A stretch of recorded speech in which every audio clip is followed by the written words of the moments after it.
Hey, what's up guys? Tim here. Got another tutorial for you today, and today we're learning the classic that started it all, I believe. This is the Solomon stitch or Cobra stitch bracelet. So this is the one that I think gained the most popularity since the rise of paracord bracelets. So I have done an adjustable version tutorial of this bracelet on my channel, but I wanted to have the standard one out there as well. Okay, so we'll be learning the knot and loop method as well as the buckles. And I tend to do my buckles a little bit differently, but you'll see how in a second.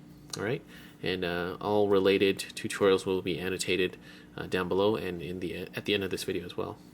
So again, just to give you a quick close-up look at what we're getting into. There's the front and back. They are reversible. Well, at least this one is. Okay, so that being said, let's get into the tutorial. Okay, so I got my paracord ready to go. I've got my two cores set up here because I'm showing you knot and loop as well as the buckles, and I've got my lengths of paracord here. Now, if you do not know how to tie the diamond knot, of course I will have a tutorial annotated in this video, as well as at the end of the video. And for my buckles, I'm doing the double cow's hitch method. So I've got a cow's hitch on each side of the buckle. Okay, and if you do not know how to set up your paracord like this, I do again have a tutorial for that. All right. So for the paracord itself, general rule of thumb for the Cobra stitch is it's about 1 foot of paracord per inch of bracelet. Okay, but whenever I follow that rule, I tend to have a little bit of extra. So if you don't want to waste any paracord, you can go with a bit less than that. But paracord's relatively inexpensive. Okay, so for my colors, I'm using red and charcoal gray, and for my other one I've got I think this one is actually charcoal. Yeah, this one's a charcoal and this one's red. This one's just a gray and red. Okay, so both methods are the same in terms of weaving, and because I've done my cores separately, I like how I can incorporate a third color, and you'll see the end result, how nice it will look. Okay, so let's get into the main method of weaving. Okay, to start off, I'm going to go with the knot and loop, and then I'll show you the buckles as well, but they're the same thing, but I'll show you both for clarity. Now I've got 3 feet of each color, and the woven section of my bracelet is going to be about 7 inches or so. So you can see how it's roughly 1 foot per inch. If I'd had the full 3.5 feet for each color, I definitely know I would have extra. Anyways, so I've got my 2 pieces fused together. If you don't know how to do that, there's plenty of videos on YouTube about that. I'll probably do my own soon.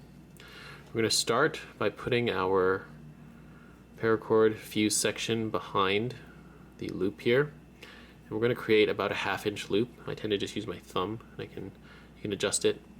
And whichever color you lead with will be the color that's going down the center, and the secondary color will be the color that's on the sides. Okay? And of course, if you flip it around, it'll be the opposite. So now you can decide which color you want going down the center. I want red in the center, so we're going to take our red strand, lay it across the core, like that.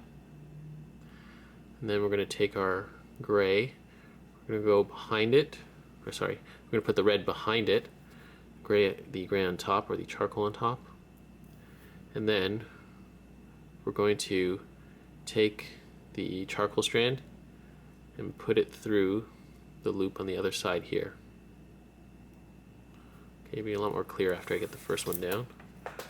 Okay, so now we're going to pull that tight like this. You don't want to pull too tight sometimes because you might make your fused ends come apart. So now obviously this loop is too big. We're going to move it up, and we're going to adjust the size of our loop. See, this is where I just kind of use my thumb, at least for depending on the size of your fingers. But for me, that's about a 1/2 inch. If your bracelet is sized properly, it will the tension will keep it on. Okay, so there we go. We've got 1 knot. Now you're just going to do the same thing over and over again with the lead cord kind of snaking back and forth. So again, lead cord across on top of the core, secondary cord gray charcoal over the red, and then through the loop on the other side like that. Okay, and pull tight. Now after you've tied the second knot, this is where you can really adjust your size of your loop, and then from there, after you tie a few more knots, you won't be able to move it anymore. So be sure your loop is the right size. Okay, so that's how we start the knot and loop method, and then we're just going to do the buckles, and then we'll continue from there. Alright, so now for the buckles, same exact weave, but this time, we don't have to worry about sizing the loop. And also, because these buckles are curved, you can only really wear this bracelet one way. The knot and loop, you can actually technically reverse it. So again, be sure to decide, which color you want as your center color and which one as you want on the sides. And also, you see this join section here? It's the nature of what happens when you do the double cow stitch method. If it shows after you weave over top of it, you can always adjust the placing of that just by snaking it all the way up or down wherever you want it to go to hide it, if that bothers you. Okay, so yeah, same thing. This time I'm going to do gray in the center. Alright, so exact same method. We'll go a little faster this time. So lead cord over the core like that, and then red over top, and then we're going to put that through to the other side, that, and then we're going to pull it tight. Now again, at this point you want to make sure you keep your melted section on the back so it just looks better. Right, and there we go. Now we can push it all the way up like this, and we just continue, right? Lead cord over the core, red on top, behind, and through to the other side. Okay, so that's basically it. If you ever get confused, it's which is the lead cord. Say if you're doing one color, it's whichever cord is on the side of this knot that's kind of going downwards. So you'll know it's this one because this knot is always pointing, up and down. Right, so that's how you know. Right, so I'm just going to continue weaving for both my bracelets, and then I'll show you guys how to finish it off. Alright, so I'm done weaving now. I've woven the entire length of my bracelet here, as you can see the color pattern and what it looks like. Okay, now I've got a bit of excess cord here. Now all that's left is we snip off the excess cord, and then we singe the ends so that they don't unravel. So I'm just going to show you guys one side, and that way you can just do the other one. It's the same thing. So you're going to cut off your cord. I'm just using a pocket knife, but if you have scissors, that'll work too, of course. So if you look closely, I'm going to cut just about, I shall show you up closer. You never want to cut too close to where your bracelet ends. Like, you wouldn't want to cut it right here.